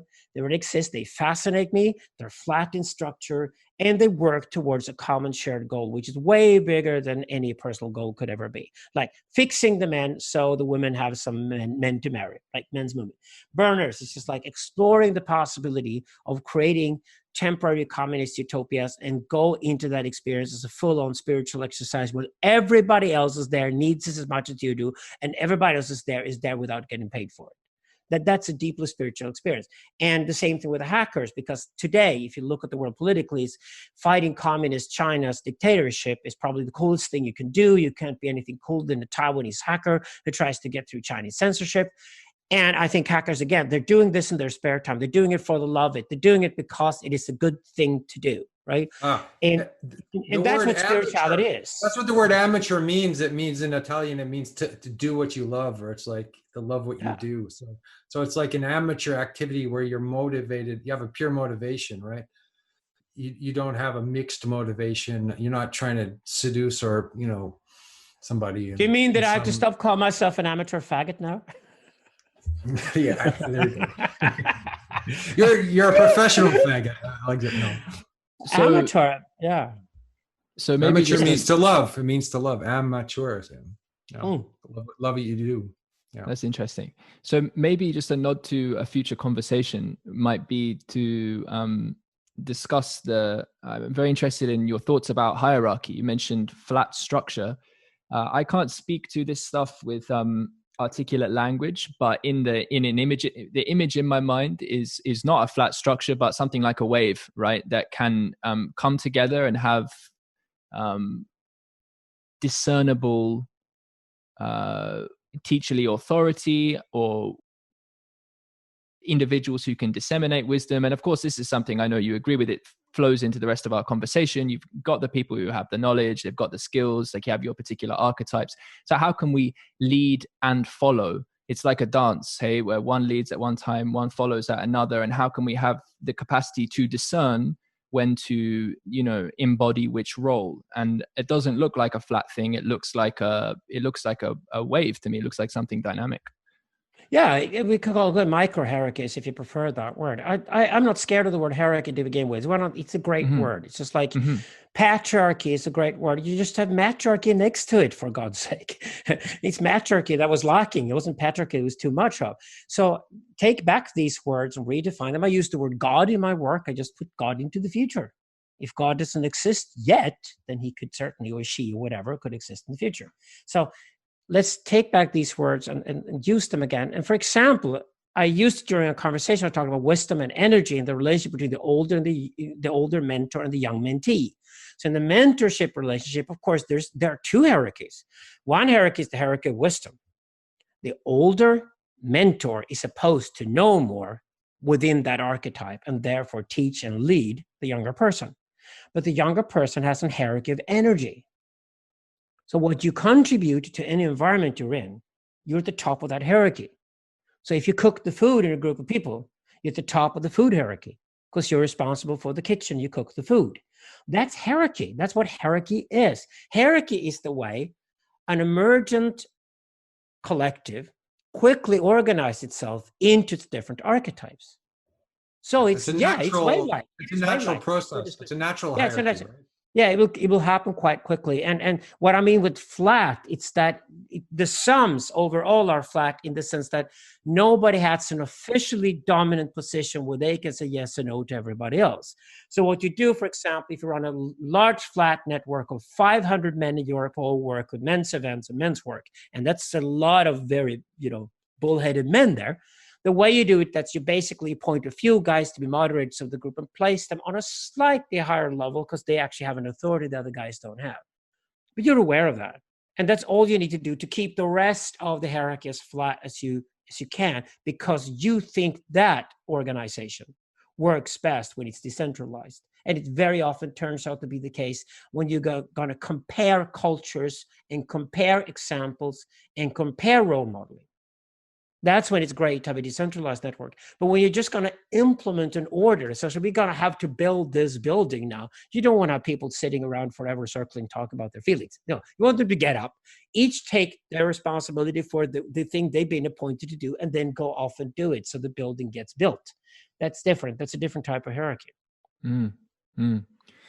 Yeah, beautiful. I'm interested in the relationship between the moderator and the shaman. Can you speak to that at all? Are these different in your analysis, in your view? Yeah, a moderator is priestly, meaning it's shamanic, but inside the tribe.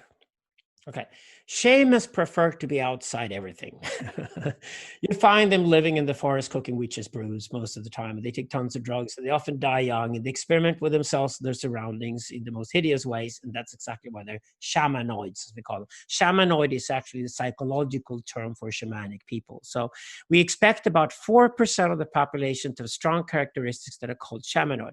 These are people that are often better off outside in the forest, living away from society. They have been idolized over the last, say, 50 to 100 years, way more than they expected to. That's why we have dying rock stars as role models, which I think was a terrible idea, to be honest about it, even if it was fun. Okay, but the shamanoid characters are like that. But when the shamanoids work within the tribal environment and put on a robe, a priest is essentially one of the shamans who takes on a robe to go into the community to take on shamanic responsibilities. And shamanic is always go-between. It's go-between between tribes. It's go-between man and the gods. Yeah. And it's go-between men and women. And then it's called androgynous people. That's why androgynous characters are similar to shamanoid characters, and they're another 4% of the overall population. So these tiny minorities, the androgynous caste and the shamanic caste, are people we should really care about in our community, but we should also put them in the right place and not idolize them as a norm for everybody else. That's exactly why the LGBT movement went overboard in the last 20 years, when instead of fighting for its own rights and being proud of itself, it started to react like everybody had to be like them. That is exactly when things start to go wrong. So I am totally pro androgynous caste, totally pro shamanic caste work, and these people in my work, adamant about it too. But when the shamans or the androgynous people take on robes to live within the community of the inner circuit or the outer circuit, the matriarchy or the patriarchy, which are the dominant modes of society, then they can become, for example, a moderator. And a moderator is why? It's a person with experience, who can be tough when needed, and who's not invested in the value of the group. So he cannot be corrupted. That's a good moderator. Always appoint the person who's been around for a while, seen this and that, and can take on that responsibility. Said, listen, I'll take it on. I'll be the moderator. Next year, you can decide whether I did a good job or not and elect me again or pick somebody else. But I'm going to be here for a year. I'm going to moderate this group. And because I'm not too much invested in the group itself, then I'm a good moderator. Otherwise, you're picking a guru and he becomes a sect leader. And then you got a sect and you don't actually have a thriving community. That's the problem. So another thing with the moderator, pick several, have a few of them who trust each other, but they have different backgrounds, different cultures, different genders. They can represent the outside world in different ways. And that's when you get a good mix of moderators. And the bigger the forum gets, the more moderators you need. Mm-hmm. Mm-hmm. Yeah, beautiful. Thank you. Andrew, Alexander, it's been really bloody nice to have this conversation. I've been really looking forward to it. Thank you so much for being here. Incredible so conversation. Much, thank you so much. Yeah. It goes 3 ways. Yes. Yeah. Thank you so much.